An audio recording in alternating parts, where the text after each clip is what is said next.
ఇప్పుడు బాగా ఎండ కొడుతుంది కదా, ఎండ కొడుతుందారా మీకు? మరి బాగా ఎండ వచ్చినప్పుడు ఏం చేయాలి మనము? ఏం చేయాలి చెప్పండి? గొడుగు పెట్టుకోవాలి. బయటికి వెళ్ళాల్సి వస్తే ఏం చేయాలి? గొడుగు పెట్టుకోవాలి. ఇంకేం పెట్టుకోవచ్చు? ఏంటిది? షట్టర్ ఎప్పుడు వేసుకుంటాం మనం? చలి పెట్టినప్పుడు షట్టర్ వేసుకుంటాం కదా. మరి ఎండాకాలం షట్టర్ వేసుకుంటే ఎట్లుంటుంది? ఉడకపోస్తుంది కదా. మరి ఎండాకాలం కాబట్టి బయటికి వెళ్ళాలంటే గొడుగు పెట్టుకుంటాం, ఇంకా క్యాపు, ఇంకా లేదంటే ఒక టవల్ అన్న ఏదన్నా కప్పుకొని మాత్రమే బయటికి వెళ్ళాలి. అట్లనే డైరెక్ట్ ఎండలకు పోతే ఏమవుతుంది? వడదెబ్బ తగులుతుంది.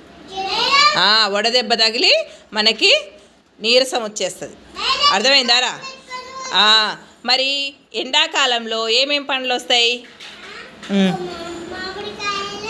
వెరీ గుడ్, మామిడి పండ్లు, ఇంకా పువ్వులు. ఏం పువ్వులు వస్తాయి? బంతి పువ్వులు కాదు, ఏం పువ్వులు వస్తాయి? చామంతి పువ్వులు చలికాలంలో వస్తాయి. మల్లె పువ్వులు వస్తాయి. ఏం పువ్వులు వస్తాయి? మల్లె పువ్వులు వస్తాయి ఎండాకాలంలో. ఇంకా ఇంకా ఏం దొరుకుతాయి పండ్లు? జాంకాయలు కాదు, వాటర్ మిలన్స్ వస్తాయి. వాటర్ మిలన్స్ కూడా ఎండాకాలంలో దొరుకుతాయి అన్నమాట. ఇవన్నీ వాటర్ మిలాన్ తింటే చలవ చేస్తుంది. అది దాంట్లో ఎక్కువ వాటర్ కంటెంట్ ఉంటుంది కదా, అందుకని వాటర్ మిలాన్ ఎక్కువ తినాలి. ఇంకా జ్యూసులు తాగాలి. ఇంకా నిమ్మరసం, ఇంకా ఏం తాగాలి? మజ్జిగ. ఇవన్నీ ఎక్కువ.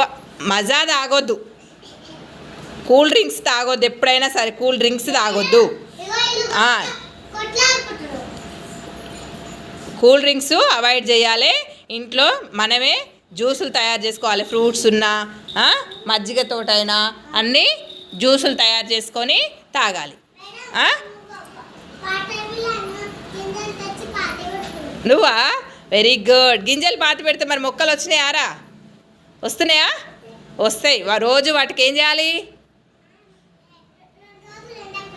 2 రోజులు ఎండకు పెట్టినాక దాన్ని భూమిలో పాతి పెట్టినాక వాటికి రోజు ఏం చేయాలి? నీళ్లు పోయాలి. నీళ్ళు పోస్తే ఏమొస్తుంది? మొలకలు వస్తాయి. మొలకలు వచ్చి పెద్ద చెట్లు అయ్యి మనకు తీగలు వారి కాయలు కాస్తాయి కదా. Very good.